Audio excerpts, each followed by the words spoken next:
fadhiyaa been buu sheegaya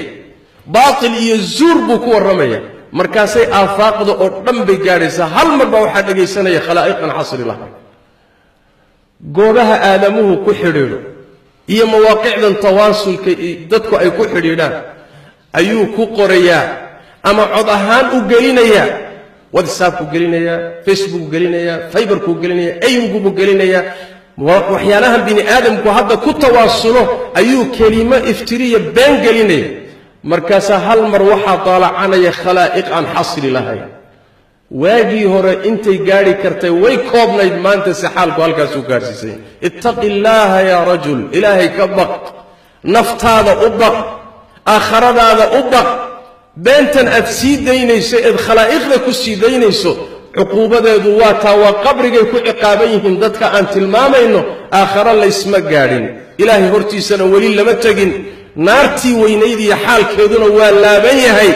warkan furan iyo xubnahan furan iyo dhaqankan furan ee aan xad lahayn ee alla ka cabsigu ku jirin waa wax kugu soo noqon doona aad uga xisaabta nabigeenna salawaatu rabbi wa salaamu calayh mucaad ibnu jabal baa wuxuu weydiiyey rasuul ilaahayow carabkanaga waxa ka soo baxayeen ku hadlayna ma naloo qabanaya waxan ma laysaga daba imaan doonaa markaasaa nabigu wuxuu yidhi sal alla alayh wasalam mucaadow hooyadaa ku weydaye dadka naarta ma waxaa ku rido madax ama dabadaba ugu tuuraayay ilaa wixii carabku shaqaystay mooye wixii carabku gooyey iyo beertuu beeray unbaa dadka naarta ku daadisa rasuulku wuxuu yidhi salawaatu rabbi wasalaamu calayhi markii la weydiiyey maxaa u badanoo dadka naarta geeya rasuulku wuxuu yidhi salawaatu rabbi wasalaamu calayh afka iyo carabka wax ka soo fulay iyo xubinka taranku wuxuu sameeyey ayaa u badan wax dadka naarta geliya buu rasuulku yidhi salawaatu rabbi wasalaamu calayh intaa markaad maqasho si alla saad ka badin weydayeen haddaad doonayso xisaab aadan ka bixi karin aakhare inaad ugu tagtana waad fasaxan tahay wax alla waxaad ka badin weydayeen haddaad doonayso inaad xisaab xadidan